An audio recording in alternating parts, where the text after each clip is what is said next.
Hi hello everyone, শুভ সকালে শুভেচ্ছা জানিয়ে ভিডিওটা তোমাদের সঙ্গে শুরু করলাম। আশা করছি সকলেই তোমরা খুব খুব ভালো আছো, ভালো থাকো, সুস্থ থাকো।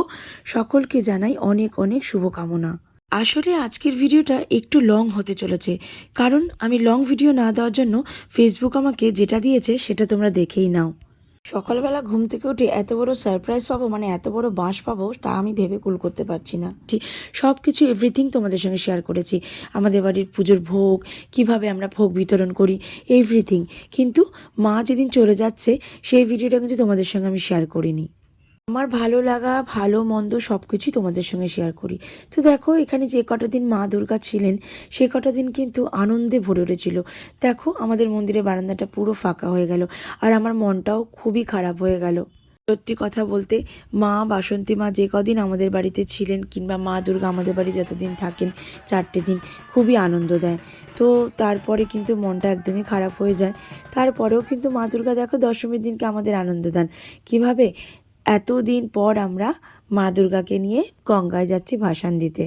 আমাদের পাড়াতেই আমার এক ভাইয়ের বাড়িতেও বাসন্তী পুজো হয়েছে, তাই সেখানে বলা হলো যে আমরাও যাচ্ছি, পাপ্পাদা তোমরাও চলো। তাই জন্যই দুটো মেট্রো ভাড়া করে এখানে কিন্তু আমরা সবাই মিলে আনন্দ করতে করতে যাচ্ছি। তারা কিন্তু অনেক আগে বেরিয়ে গেছে, তারপরে আমরা বেরিয়েছি, যেহেতু আমাদের বাড়িতে বরণ করতে একটু টাইম লেগে। দেখো বন্ধুরা, এবারে বাসন্তী মায়ের মুখখানা কত মিষ্টি হয়েছে। আর দেখো, মা দুর্গা যেদিন চলে যান মুখখানা কত করুণ হয়ে যায়, যেন যেতেই চায় না তার বাপের বাড়ি থেকে।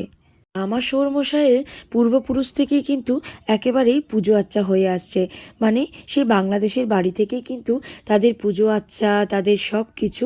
তাই জন্য কিন্তু আমাদের এই বাড়িতে এখনও অনেক পুজো হয়, আর এই পুজোটাও কিন্তু আমার স্বামী করেন।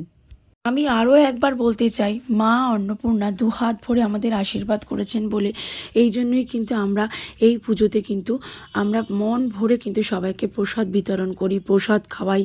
আসলে কি হয় জানো তো, আগেকার দিনে কারোর বাড়ি পুজোর কথা শুনলেই সব চলে যেত, আর এখনকার দিনে যেহেতু যুগ পাল্টেছে, তাই কাউকে না বললেও তারা আসতে চান না।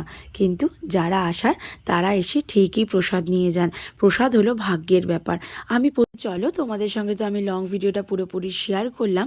ভালো লাগলে লাইক কমেন্ট করে পাশে থেকো, কারণ আর এটাই বলবো, মা দুর্গা যেন সবাইকে ভালো রাখুক, সুস্থ রাখুক, পৃথিবীর সমস্ত মানুষগুলো যেন ভালো থাকে। চলো টাটা বন্ধুরা, আজকের মতো এখানেই সমাপ্ত করলাম। জানো তো, এরকম ভাষায় কথা বলতে আমার খুবই ভালো লাগে, তাই আমি তোমাদের সঙ্গে শেয়ার করলাম। আর আসল কথাটা তো বলাই হলো না, এই লাল রঙের শাড়িটা পরে আমায় কেমন লাগছে আমরা কিন্তু অবশ্যই কমেন্ট বক্সে জানাবে। যারা দেশের জন্য লড়াই করছে তাদেরকেও কিন্তু তুমি রক্ষা করো মা, কারণ তাদের জন্যই কিন্তু আজ আমরা এখানে এত আনন্দ করতে পারছি, এত মজা করতে পারছি। দেখো, তোমরা দেখতেই পারলে আমরা অনেক মজা করার পর, নাচানাচি করার পর, ঢাকের তালে কোমর দোলানোর পর, তারপরে দুই বাড়ির মা দুর্গাকে 7 পাকে ঘুরিয়ে অবশেষে কিন্তু গঙ্গায় মাকে বিসর্জন দেওয়া হলো। আর বলা হলো, আসছে বছর আবার এসো মা, সব কিছু যেন ভালো থাকে, সব কিছু যেন ঠিক থাকে। আসলো আমাদের বাড়ির মায়ের পালা। তো দেখো, মাকেও 7 পাক ঘুরিয়ে সেই রকম একইভাবে সবাই মিলে ধরাধরি করে মাকে বিসর্জন দেওয়া হলো। আরে আমরা হলো বাঙালি বস, আমরা ঢাকের তালে নাচবো না তো কে নাচবে বলো? কোমর দুলিয়ে দুলিয়ে যতই গা হাত পা ব্যথা থাক, ঢাকের তালে নাচবো তো আমরাই।